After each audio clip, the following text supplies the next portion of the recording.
Hello, I'm John Bussey with the Wall Street Journal. I'm joined today by James Woolsey, the former head of the Central Intelligence Agency. We have a story about an interesting meeting you attended with Michael Flynn, the former NSA director for President Trump. And this meeting happened last fall. This is when he was a national security advisor to Mr. Trump. He wasn't yet president. And at this meeting, there was a discussion of, in your words, whisking, a kind of a covert action in the dark of night, whisking a political opponent of the head of Turkey, Mr. Erdogan, out of the United States. Can you tell us a bit more about what was discussed at this meeting? Yes. Let me say that I had agreed a year or so earlier to go on an advisory board for Mr. Flynn's company, the Flynn Intelligence Group, but I'd never done anything with respect to it. They never asked me to do anything. I had no financial interest in it. It was basically a handshake. If you need me sometime, let me know. So I did absolutely nothing with them. And I was, actually I was on a television program and had gotten word a day or so before that they really, really wanted me to come to a meeting at one of the local hotels here in New York. The Essex House in New York City. And I showed up, and there were several Turks and several Americans there. Turkish ministers, these were high level. Yes, we eventually sorted out who was who. I came in, as I said, in the middle of this including meeting. The foreign minister of Turkey. And but there was discussion, serious discussion, of finding some way to move Mr. Gulen out of the United States to Turkey. I think, since I only heard part of the discussion, I could have missed an early statement that put some kind of caveat on it by somebody. But you might call it brainstorming, but it was brainstorming about a very serious matter that would pretty clearly be a violation of law. And they finished their discussion not too long thereafter. I reported to several people, including through a mutual friend, the Vice President's office, Vice President Biden at the time. Mm-hmm. what had transpired. But it was a serious and troubling discussion, but it did not, repeat, not rise to the level of a concrete, in my portion of being in the room, it did not rise to the level of being a specific plan to undertake a felonious act. Right. No details on an effort. Not while I was there. But the idea was to essentially avoid the laborious process of extradition. That seemed to be the main thrust. Yeah. Mr. Gulen, tell us a little bit about him. Fethullah Gulen, he's lived in the United States since 1999, north of Philadelphia in the Poconos Mountain. He has a green card. He's an opponent of Mr. Erdogan. He is now. They were once very close friends. Yeah. And he and Erdogan are very much at odds with one another to the 14th power. Erdogan uses the charge that Gulen launched the coup of last summer as a way of justifying a number of the arrests and so forth he's made. And as far as I know, Gulen not only denies that, but charges Erdogan with improper steps and actions. So it's a very angry relationship. Yeah, and the United States, up until now at least, has said, hands off, we're not going to be extraditing him. That, as far as I know, any opportunities or chances to collect him legally have never materialized. Yeah, and Mr. Flynn's company at the time was doing work that he has, in subsequent disclosures to the Justice Department, said could benefit Turkey. So this appears to have been part of that work. Yes, well, Turkey is a promising country up until the very, very difficult coup last summer. There were a lot of business interests in Turkey. I was there for several months a year or so earlier, and you practically couldn't get through the downtown area. There's so many building cranes. Turkey was a prosperous, moving place. Things have changed to some extent now, but there were a lot of American companies doing business in Turkey. Yeah, so at this meeting, was Mr. Flynn discussing these potentially covert actions as you describe them? I don't want to charge that because I don't recall who said what. As I said, I came into this meeting late. I was trying to sort of take the whole thing in. I was mainly struck by the fact that that subject had come up and was being dealt with seriously.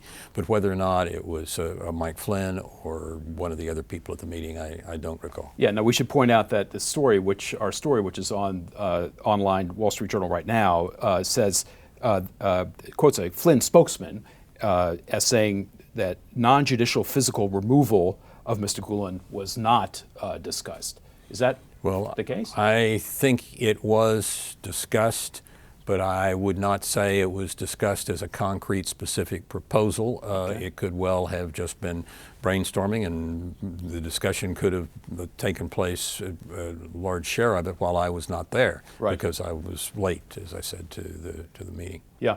What did you say to the Americans in the room as an advisor to Mr. Flynn's group? What did you say to Mr. Flynn and other members of the group? Well, I didn't want to get quoted, so I said, as I left, perhaps to one or two of them, something very vague about some problems there or issues there, because I wanted to decide how I reported that. I didn't know some of these folks. I didn't know what their propensities were, and they were not the ones to report to. So I did have a channel to the vice president, and then I had others that I could make statements to. Did you say anything to Mr. Flynn?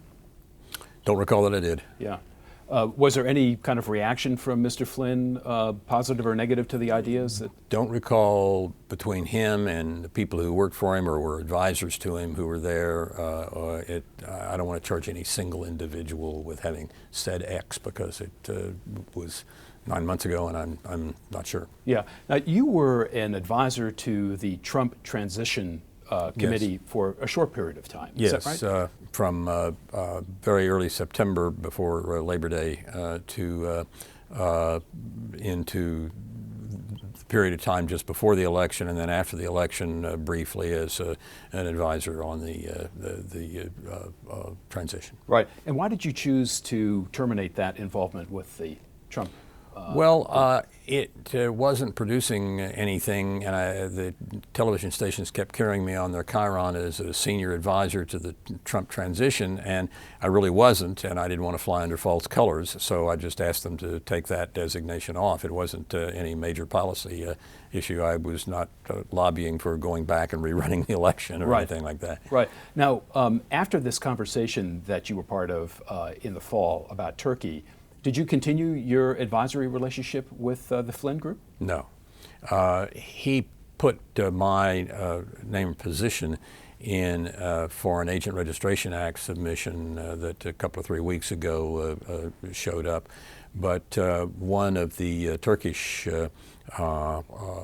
advisors had said to me a day or so after the meeting that General Flynn had said that I reported to him, and he was my boss in the Flynn Group, and I told the Turkish gentleman on no uncertain terms I had never worked for Mr. Flynn, and I wasn't going to work for Mr. Flynn, and that was not right. Right, and why did you decide not to work for Mr. Flynn?